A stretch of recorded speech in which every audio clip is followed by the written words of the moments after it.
In today's video, we're going to have a look at how to install callouts and LSPDFR plugins to Grand Theft Auto 5.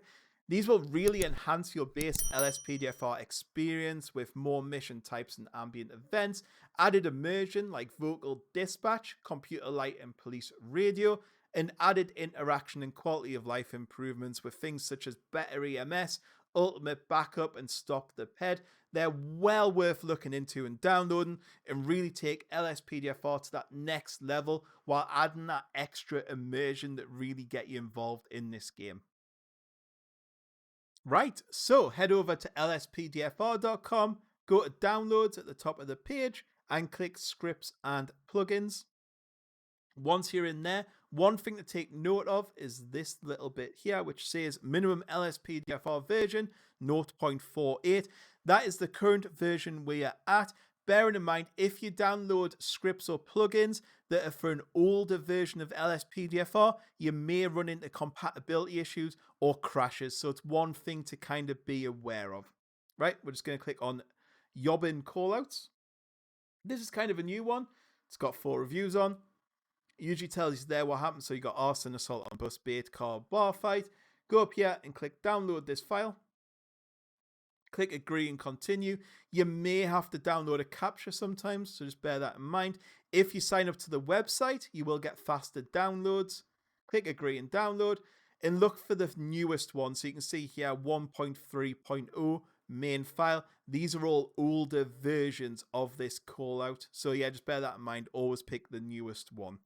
Once you've downloaded the file, head into your downloads folder. I've also created a mods folder inside there as well, just so I can keep all my Grand Theft Auto 5 mods in one place. Because you're going to download quite a few, especially once you get involved with cars, sirens, and peds and stuff. So it's worthwhile having separate folders.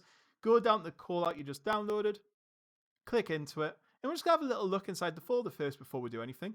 So this has a README file. Again, this contains a lot of the information that was on the front page on LSPDFR. So it's the same sort of thing, but it might give you a bit of information about bugs. So you might be like, okay, well, I'm going to avoid that because it's kind of buggy or whatever. And where you report bugs, you can see this guy has a Discord server. So if you really like this plugin, you might want to let him know. But yeah, they're really handy just to have a look through, or a README, as that's what they're called. Head into the contents in GTA 5 folder. And you can see here we have 2, which is plugins and LSPDFR. If I bring over my Grand Theft Auto folder in here, you can see it matches up LSPDFR and plugins. Now you can do this manually, or you can just copy and paste. It's up to you. It depends what kind of mood I'm in. So 7-zip works slightly differently because you can just click and drag if you want, but we'll go the proper way. So what I'm going to do is click on Yoddin Callouts. I'm going to extract. I'm going to extract it to there, click OK, and that'll create me a folder within the mods folder called Yoddin Callouts. And we're going to click on here. We're going to copy these 2 files. So copy, head into our GTA 5 directory, click paste, replace the files in its destination. Yep. Now if we go to plugins and then LSPDFR, you can see here plugins. LSPDFR, Yobbin Callouts, perfect, it's in there. And then if we go back to LSPDFR, audio,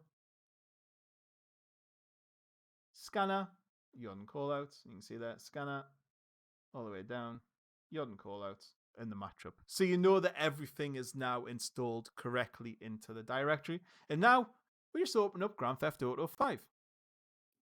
And just a reminder, to open up Grand Theft Auto 5, you do not use Grand Theft Auto 5 or Steam, you use this, which is the Rage plugin hook.exe.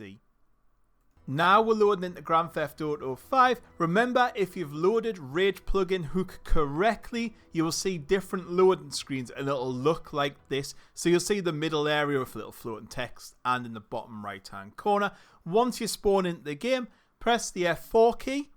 Type in the simple command of reload all plugins and then press tab. Once you've done that, it will load in LSPDFR for you.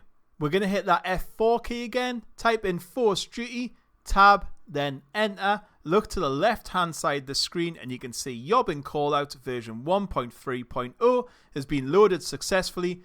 It is now working and within LSPDFR. So because we're doing it the quicker way, press F3, go to Vehicle Spawn menu, go down to Emergency, and then Police Cruiser. Now we have a police car to initiate patrol, and let's test out one of these new calls. And we've got an assault on a bus coming through, so we're going to hit them blues and twos and get going there code free. I love this game. I just think it's so good. When you can mod your own police cars and sirens, it just gets even better as we get through. So heading there, code free. We need to find this bus and find this passenger that's assaulted someone. So we're not far off now. GPS location on the bottom left-hand corner, as always. And we're just going to head down. Try not to crash, which is always one of the biggest things for me. I don't follow the signs. Oh, and there's the bus on the left-hand side, and we can see some passengers stand outside. We need to investigate the situation. I'm going to block the bus off just in case anyone decides to make a run for it. There's the driver. Thanks for arriving here so quickly. Not a problem. That man over there refused to pay his fare. I politely asked him to and the other passengers. He then struck me in the face. My supervisor called. That went way too quick. I was just pressing Y to see what would happen. I'll go and talk to him. So this is the guy here. He's assaulted the driver. Hey, sir, I need to speak to you. What's the problem, officer? We've got a call saying you've assaulted someone. This is so quick. Oh, my God, he wrote... Yeah, basically, he denies everything and then sprints for it. So we have an ambient event occurring, so we're going to run after him. So run. You can install plugins to slow the peds down as well, so it's more realistic. I've called for a local patrol unit to help me out. He runs towards this car. I'm really worried he's going to hijack it. So I instantly get my gun. Realise he's went right, so I pull the stun gun out. So I don't want to like kill him. Like if he was going to go for that car, he would have went down. You can see a local patrol unit on the right hand side there, just pulling in. I was just looking to see where they pulled in. They pulled in bloody miles away. So I continue my pursuit. I was kind of hoping they would cut him off a little bit. The AI on the cops can be a little bit off sometimes, and you're like, help me, and they're like parking 10 miles away, then running out. So I'll call another unit in. We've got a couple of units following us and one on the side. Running through this little art exhibition thing. I've seen that on the crew as well. I was like, oh, that's from Grand Theft Auto. He then makes a mistake here. He's right in my clutches now. Stun him in the back. Keep him covered while the rest of my colleagues arrived. He's going up to run. Stun him again. But colleagues have it covered from now. Look at that. Parking beside, running over to help me. And they're going to arrest him. And that call, that worked successfully. So it's perfect. Thank you very much for watching the video. I'll see you on the next tutorial. Goodbye.